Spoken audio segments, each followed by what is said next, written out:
Well, good evening. Good evening to all of you that are tuned in. Thank you so much for tuning in. Welcome to another edition of the Leadership Edge. I'm your host, Dr. P. Ronald Wilder. This podcast is dedicated to giving you that edge that you might need in your leadership, giving you some nuggets, some pointers, things that will make you a more effective leader and help you develop better as a leader. We speak from over 30 years of experience, and so we have some credibility to talk about the subject. So thank you for tuning in. This will, it's my desire, my prayer that you won't regret, amen, tuning in to the Leadership Edge. Now listen, before we get started in our discussion tonight, I want you to go ahead and hit the like and share button. You're watching on Facebook, BGTV Studios, like and share, comment, and do all those things. Let us know where you're watching from. Go ahead and put that in the comment section and do all of those. The sharing is important because every one of us know people and have our sharing network goes in ways that a difference, kind of like fingerprints. We all got a different fingerprint. We all got a different sharing network. So when you share it, you allow our podcast and our platform to hit areas and places we wouldn't have normally been able to. So I want to ask everyone, please hit the share button. On YouTube, which is BGTV Studios YouTube channel, hit the subscribe button and subscribe to YouTube, to the channel. Want to make sure our subscriber numbers go up.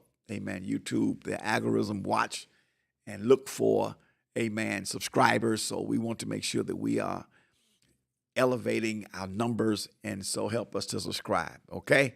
Thank you very much. All right. Let's get into our lesson tonight. We started discussion on last week talking about a leader's attitude. So we're gonna pick back up there the importance of attitude. Attitude is not just something, your attitude is everything. It's not just something, it's everything. Not just anything, it's everything. It's very important that as a leader that you have and you maintain the right and the proper attitude. Now, here's why attitude is so important. Because your attitude is the major difference between success and failure. Okay? Now, everybody starts out wanting to succeed. Nobody starts out. I do not believe that nobody, under normal circumstances, in their right way of thinking, nobody starts out to fail. Everyone wants to succeed. Everyone wants to succeed. Everyone don't succeed, but they want to. Everyone believes they're going to succeed. It's like marriage. Nobody starts out marriage to get divorced. You believe that you're going to be together. That's why you say, till death do you part. You believe that. At that moment you do. And that's your intention. It's only down the road that things change. When circumstances change, your attitude changes. And so now it's easier to walk away and go through divorce. Okay? However, same holds true in the arena of wealth, success, or failure. Everyone starts out to succeed. But somewhere down the line, situations change and we fail. Everybody starts out to succeed. They want to succeed, believe they're going to succeed, but many don't. Why? The major difference between success and failure is attitude. I guarantee you, if you look at every failure, somewhere down the line, you can put your finger on the attitude. The attitude's going to be in there somewhere, 90% of the time. 90% of the time, there's not going to be a failure that somewhere attitude didn't have a major contribution to it. Just the way things are, okay? So we want to talk about that attitude, making sure it's right and you're keeping it right. So the attitude is the major difference between success and failure. The main reason that people do not succeed in life, in business, in sports, ministry, education, whatever endeavor they are to go in, has very little to do with their ability and everything to do with their attitude, okay? There are very few people fail because of ability. Okay, if you got the ability, and 9 out of 10 times, you're gonna get the job done. But you fail because of attitude. So the main reason that people don't succeed is not because of their ability, because they have the ability, that attitude,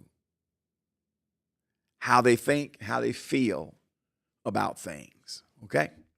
So you got to remember the attitude is very, very vital and very, very important. Now, not only that, but your attitude can turn problems into a blessing. Okay? Whatever endeavor you undertake, you can always run into problems. There's no such thing as a problem-free endeavor, a problem-free job, a problem-free ministry, a church, a problem-free business, a problem-free athletic team. Okay, it just don't happen. There are going to be problems. However, your attitude can turn them problems into a blessing. See, how's that, P. Ronald Wilder? How's that, Dr. Wilder? You're the leadership expert. Tell me how. Because when a problem arises, you have a choice you're going to make as to how you're going to respond to that, react to that problem. So when a problem arises, you got a choice. You're going to determine how you're going to react. That's an attitude issue. That's an attitude issue. I heard a pastor say one time, I was at a leadership conference, and I was young in ministry at the time, and I was just glad to be in this conference because many of the major hitters was there. And there was a pastor that had some problems rising in his church. The church had thousands of members. And in one swoop, several hundred people left. Well, the elders came and told the pastor, Pastor, we've lost 300 people. And the pastor said, wow, that's great. Best news I've heard. The elder couldn't understand it. Came back a few days later and told Pastor, more people have left. That's great. Greatest news I've heard. Well, the pastor wasn't rejoicing in the fact that people was leaving because nobody wants people to leave. He was just establishing what his disposition going to be. I am not going to let this depress me, stop me from leading, stop me from encouraging our people. Okay? I am going to see this as great news because the great news is, my attitude is, for all of those that walked, God's going to resend somebody better. And then guess what? In this particular case, in time it did. In time it did. So what you have happening is a leader, he determined what his attitude was going to be when he heard the news. Okay? I've seen guys just crumble and fold up. They get bad news. I've seen pastors do it. They get bad news and they just lose it. It's an attitude issue. Attitude can turn a problem into a blessing, okay? You got to know how to respond to problems because they're going to come. And if you don't get it right, you're going to lose. You're going to always be under the 8 ball because the enemy going to make sure he keeps putting these problems in your way because he knows how you're going to respond. Are you listening? So I'm going to let my attitude turn my problems into a blessing. Why? Because how I respond going to say a lot about my maturity. It's going to tell a lot about me. If I freak out and lose it and start crying or hollering and butchering people and, treating people bad, it's going to show my immaturity, that I am ruled by my emotions and by my feelings.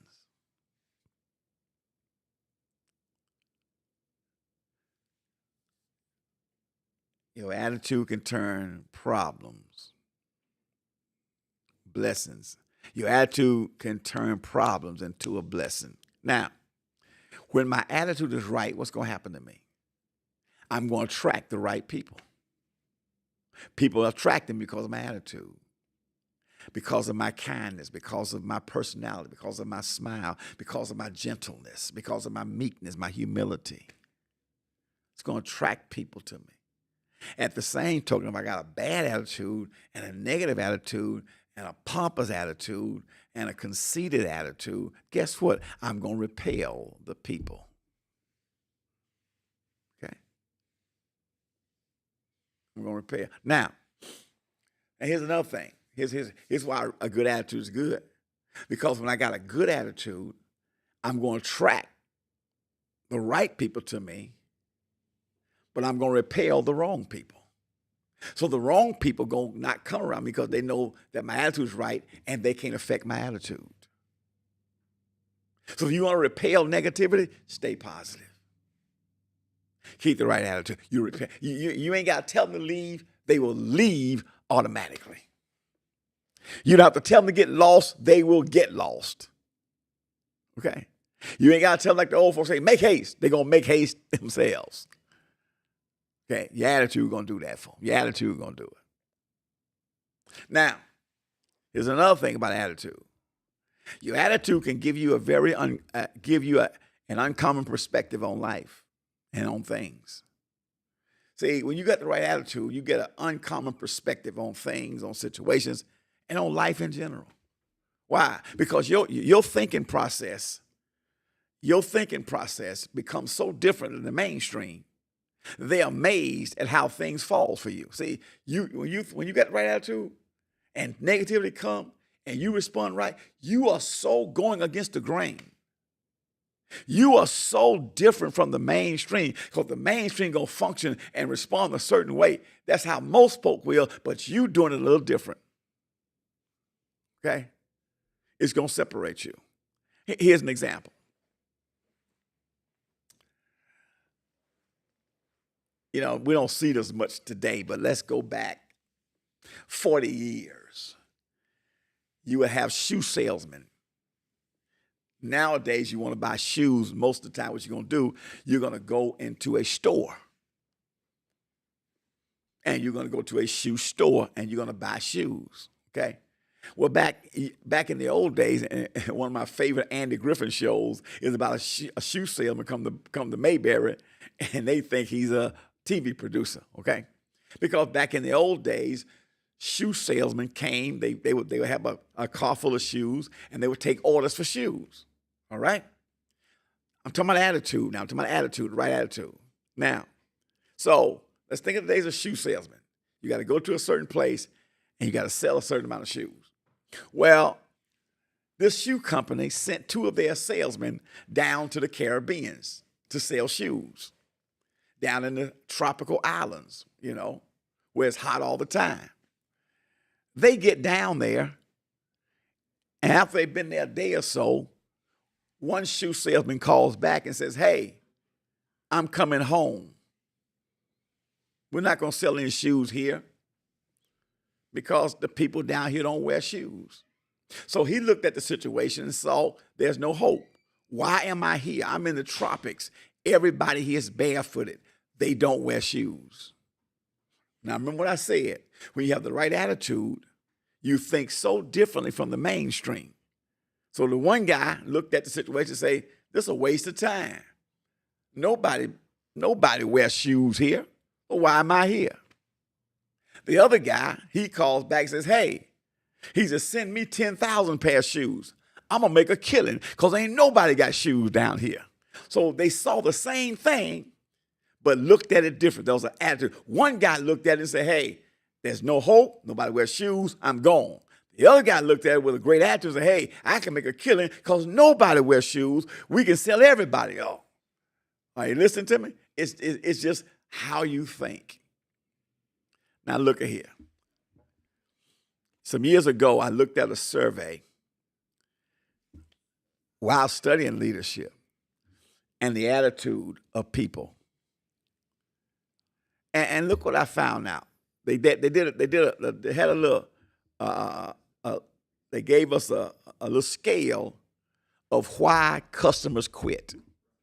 Why customers quit going to certain stores. It may be a clothing store. It may be a department store. It may be a restaurant. It may be a fast food place. There are certain places I've quit going. And so they want to find out why customers quit going to stores or going places that they normally would frequent. You used to go to this place and buy stuff. You used to go there, this clothing store or this jewelry store or this restaurant, but you stopped frequenting. Why? You're going to be alarmed at why people quit frequenting, why customers quit. Number one, 1% of the people quit because people die. Okay? Well, if they die, they can't go back no more. So once they die, they can't go back. That's simple. You don't have to be a rocket science to know that. So 1% of people quit because they die. 3% quit because they move away. Okay, so if I'm in Birmingham and I was shopping in certain stores in Birmingham on a frequent level, I'm a regular customer and I'm no longer a customer. I moved to Atlanta. Guess what? I'm no longer a customer. So 3% of the people quit because they move away. 5% quit because of other friendships. In other words, they meet new people, and these people turn them on to maybe a place they go to. Hey, you ought to try my place. You ought to try mine. And so because of new friendships, they frequent other places. So 1% people die, 3% people move away, 5% other friendships. 9% because of competitive reasons. Okay, maybe your competitor has a better price. Maybe your competitor, has a better product, whatever it may be. Okay, so again, we're only at 9%. So you take the first 4 things I've given you. 1% people die, 3% people move away. That's 4%. People, other friendship, that's 5%. That makes it 9%. And then 9% because of competitive reasons. So 18% of the people quit because of either dying, moving away, other friendship, competitive reasons. 14% of the people quit because of product dissatisfaction. Product dissatisfaction. Okay? In other words, the product I've been using, I don't like anymore. It's not, you're not having the, you've changed, you've changed vendors. And now the product ain't as good as it used to be, so I'm moving on. But here's the point I want to get to. So even at that, at the 14, we had 1%, 4%, 9%, 18%, and 14, we had 32%. 32% of people quit because of dying, moving away, other friendship, competitive reasons, or product dissatisfaction. All those things only add up to 32%. But listen to this here. The survey found that 68% of people quit because of an attitude of indifference toward them by an employee. You hear what I said? 68%, double what the other 5 are together, quit businesses or quit frequenting business, quit shopping places, quit eating places because of an attitude of indifference toward them by an employee. Okay? So the attitude affects. Well, think about this here. If it's the, and I've been to businesses before, and I got a negative attitude from it, and I just say, hey, I'm not shopping here. I don't have to pay my money to somewhere that has a negative attitude toward me. I'm here. I'm helping you keep a job. I'm helping pay your salary by shopping at the place, and you gonna have an attitude like I'm getting on your nerve in your particular. Come on, attitude. I can't name you the number of places, and even more so now, after COVID, with people not wanting to work and fast food, man, there should be a time, place like McDonald's, and even more so now, after the work and fast food, man, there should be a time, place like McDonald's and these places, they had great customer service. Now you go up there and it's like people come to the window, they act like you bothering them, they act like, man, you getting on my nerve, what do you want? I'm here to shop, I'm keeping you a job. The best customer service is that everybody can take a cue from Chick-fil-A. Okay, they got it down. They people, and I'm not a big Chick-fil-A lover. My family loves it, but I don't. The only time I eat Chick-fil-A is when I go with them. But I'm not going to just get up and say, I'm going to Chick-fil-A. But you know what? I'll go because they have the greatest customer service. If there's a problem with your order, they smiling, they get it right. They got it great. Some of these other places, They are the customer service from hell. I mean, straight out of the pit. That's just how they are. Attitude. And so what you want? I don't go back. So me and 68% of people like me don't go back because of attitude. Well, if it's that way in business, I'm a pastor. I pastor a church, and I teach my team this. Well, if people feel that way about business, about a restaurant, about a clothing store, wouldn't they feel the same about church, that they came to church, and if our members, our team had an attitude of indifference toward them, why would they come back? Why would they come back to worship in a place where people don't think they're important? You know, our attitude got to be when people come to our churches, you know, that we got to treat them like they got a big 10 on their head. Hey, everybody want to be treated like a 10, and we got to treat them like that. It's an issue of attitude. I've gone to churches before, and they had the greatest greeters, the greatest ushers, the greatest this, and man, they pull you. I want to go back. I've gone to other places, and it was a totally different situation. And when I left there that day, I was singing that song that Shirley Caesar sang. I won't be back, I won't be back, I won't be back. No more, no more. She's talking about when she go to heaven, she ain't coming back here no more. And I've left the church and said, I won't be back, I won't be back, I won't be back. No more. Why? Pastor was a great guy. Pastor preached a great sermon. But his team had horrible attitudes. We got to work on that attitude. Attitude is everything. Attitude is everything. So, how can I change my attitude when you want it to change? Attitude does not change on its own. If your attitude is negative, if your attitude is not what it ain't gonna change. That is not something to change on its own. You have to want it to change. Okay? You have to want it to change, and you have to make it change. Because you can't tailor make your circumstances, but you can tailor make your attitude. Can't do it. Now, how do I adjust my attitude? I'm closing. When my attitude needs adjusting, how do I adjust it? Well, your attitude is about like the cow. The farmer said it like this here. He said, the thing about a cow is you got to milk it every day. It ain't like you can milk a cow today. He automatically give you milk. You got to go milk him every day. Your attitude is something you got to work on every day. How my attitude is today, guess what? Tomorrow I got to work on it again, because nobody is 100% consistent in attitude in every area. Okay? So you got to work on it every day. Every single day. Just like you get up and milk the cow, you got to get up and deal with that attitude every day you wake up.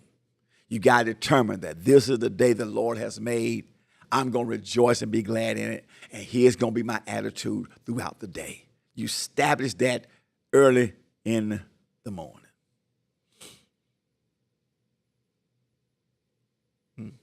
The longer we live, the more our life becomes about our choices, our attitude, and not our conditions. You can't control the conditions. You can't determine the conditions. But you can control and determine your attitude in the midst of those conditions. Okay? So let's all give ourselves, as leaders, a checkup from the neck up. Let's stop blaming everyone else for our attitude. The attitude you have today is the attitude you chose to have. But guess what? You can change it, because you are the sovereign ruler over your attitude. Not me, not the next person. It's you. Your attitude determines your altitude. God bless you. Listen, my time is up. I hope you got something out of this edition of the Leadership Edge. Attitude. Now listen, we'll pick up next week. I want you to visit my website, www.pronaldwilder.com. It's popping on the screen for you there. When you get to my website, you see my book there, The ABCs of Leadership. You can purchase it there. But also on my shop page of my website, there's a shop page. have all my leadership teachings there. You can download them. It's some great stuff there. The Maximus Principle, the 7 series, the 7 hardest people to lead, 7 traps that'll bring down a leader. Oh, man, it is just good. One great for teams is called the Rules of Engagement. It's just a plethora of good stuff. Get it. The best buy is my bundle package. You can get everything I got on my website on one jump drive. Have it all. Over 30 leadership teachings, and it's half of what you would do if you download and bought them individually. So the best buy for you on there, look at that bundle package, which is the jump drive. Now listen, as I get ready to close, I want to again admonish you to be a supporter of BGTV Studios. This is a great platform God has raised up. Allow voices like mine and others to have a platform to be heard. So we want to admonish you to support it financially. You can do it one of 2 ways, either be a monthly supporter or give a good one-time gift. Now, the ways to give have popped on the screen for you there. You'll see all of the QR codes. You can go to the website, bdtvstudios.com. You can go to Venmo. You can go to Cash App. Just take your phone and scan those areas and be a supporter. 100% of all that you give goes to BGTV Studios, all right? We don't split it. We don't share it. 100% goes to the maintenance and keeping up and running of BGTV Studios. Thank you for that. Listen, my time is up. Got to go. This is your host, Dr. P. Ronald Wilder, reminding you that leaders lead and leadership matters. God bless you. I'll see you on next Tuesday.